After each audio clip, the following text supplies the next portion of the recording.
film, historically, stories about Jews who fought back during World War II, we haven't seen before. Mm-hmm.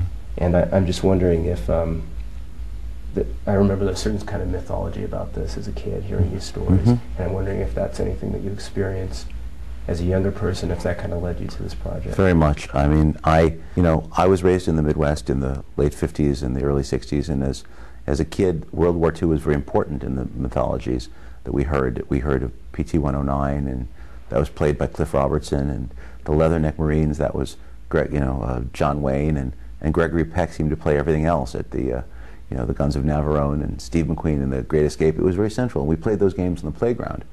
But as a Jewish kid, you heard other stories when the older people with the funny accents thought you were out of the room, and that was about places with unpronounceable names, Buchenwald, Auschwitz, and you didn't know what that meant, but you knew that they were crying, and then, of course, as you grew older, you came to know what that meant, and you saw the images, and they made you feel confused and angry, and there was a central question that one did ask, which is to say, how did it happen, and why didn't they fight back?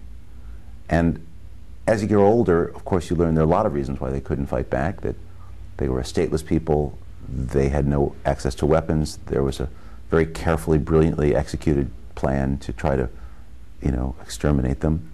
And yet, when my friend Clay Froman brought me the story, and we began to delve, we discovered that, in fact, that impulse to resist had been everywhere. And it filled in part of that story that had always remained somewhat vexing to me, I think, as a kid. And that was to say, when there was the opportunity, they took it. When there were woods to go to, they went to the woods. And there are stories throughout all of Europe, particularly Eastern Europe, where there were woods and opportunities to hide, where they hid and fought back. And I felt, frankly, that this was initially my own reluctance, had you told me I was going to do something about the Holocaust, would have been, what more could one add to this subject to which the great historians and philosophers had contributed everything. And yet here there was something to talk about, because it flew in the face of that conventional wisdom, and it added complexity to the portrait. So, can you tell me how you feel about the history of Holocaust films that have been made, and if there was a almost moral lesson or reason to show that Jewish experience?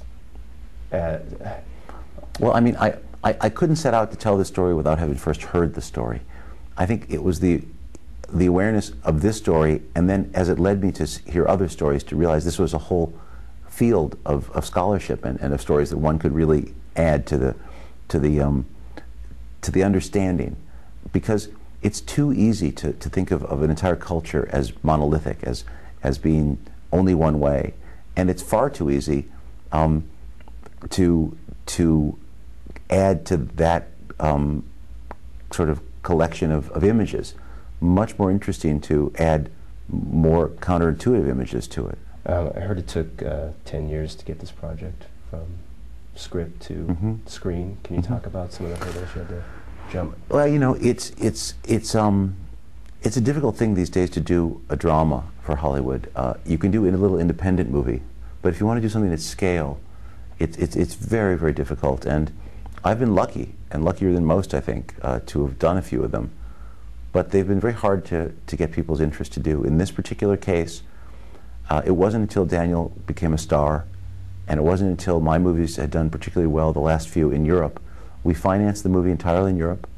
We brought the negative back here to find domestic distribution. And that was the only way it was going to happen. Now, is it because Holocaust movies are a difficult subject matter? Is it because of drama? Is it about the idea that this notion of Jews fighting back is somehow less understood and possibly popular? I don't know. It's just that I knew from the time I heard the story that I was going to tell it someday, and I wasn't going to stop until I did. Do you feel like it's taken this almost third generation to tell these types of stories? I know that there's a lot of German filmmakers telling different types of German films. Well, the third generation in Germany is extraordinary for their willingness to be rhetorical about those events, because there has been real truth and reconciliation there. In Eastern Europe, there's been none. But here in America, I think what's very interesting is that it's the 11th hour for any survivor. The youngest of those who went through these events is are in their late 70s or 80s, and so within 5 to 10 years that voice will be gone. And I think there's a certain anxiety attached to that, and maybe a certain urgency that has yielded more films now trying to address this, and maybe address it in a way that may be a little bit removed from the conventional set of images. And I think it's very interesting to think about why the story might not have been told. It's certainly there was reluctance on the part of people who won't go through something to want to ever talk about it again, particularly if what they did was questionable, even in the name of their own survival. Similarly, those who survived are rarely, they have a certain amount of guilt as opposed to those, millions who died.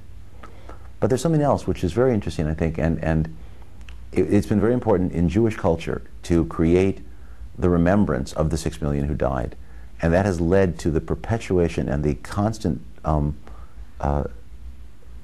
pervasiveness of the images of the barbed wire and the Holocaust pajamas and the stars and all of that. And I think inadvertently that's become the single salient image.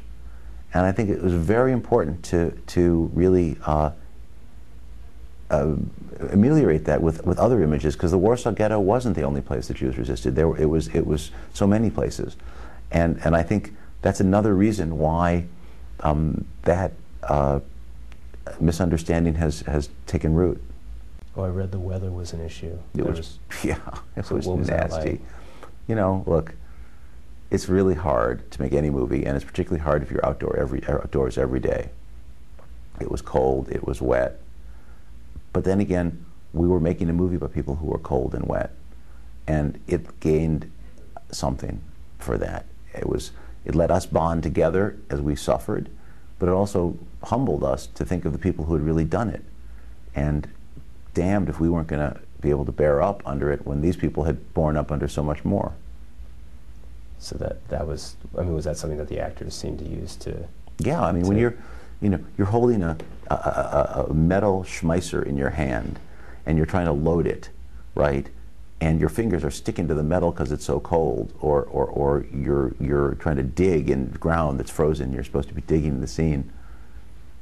You don't have to talk about Stanislavski a lot. It's right there. So I'm curious about that with your, when I was watching Blood Diamond last night, the scenes are so intense, and I'm assuming by now you have a bag of tricks to make those. It seems like the way you break down the shots, lots of really, really close stuff and wide stuff. Do you have like a recipe for dealing with action? I don't know if it's a recipe. I think it's like any other scene. I think you look at it as having a shape and a beginning, a middle, and an end. You want to have there be some kind of internal logic and obstacles, and it doesn't matter how big the action or how small the intimate scene. I think it's really about trying to be intuitive and say, what do I feel here? What do I see? And the funny thing about the camera is that it is clinical. It's a Buddha. It doesn't only photographs what's there in front of you. It doesn't matter what your expectations are, and you have to make what's in front of that camera have the life. I don't believe in sort of trying to create that life entirely with the camera. I believe that there's one place to put the camera that's the right place, but I don't want to try to call attention to it or myself in it. So it's as much about staging the scene as it is about figuring out how to break it down with a camera. How about CG? Was there any? There is CG in there. CG has become, for me, for the last several movies, a kind of problem solving. I don't ever want anybody to know that I'm using it in a movie like this. But for instance, if they're in a swamp and I want to extend the feel of that swamp, if I want to put a bullet hit someplace where it would endanger your actors, you can figure out how to do it later. Or there just aren't 3 Stuka dive bombers to be found in Lithuania, and yet I want to photograph them in a way that people don't know that they aren't real. I no offense, but I don't want them to be like Michael Bay in Pearl Harbor, where you're riding along right outside the pilot with the red star on the wing. I want it to feel like it would have felt to them. So I'll use it, but I'll use it without people knowing that I'm using it.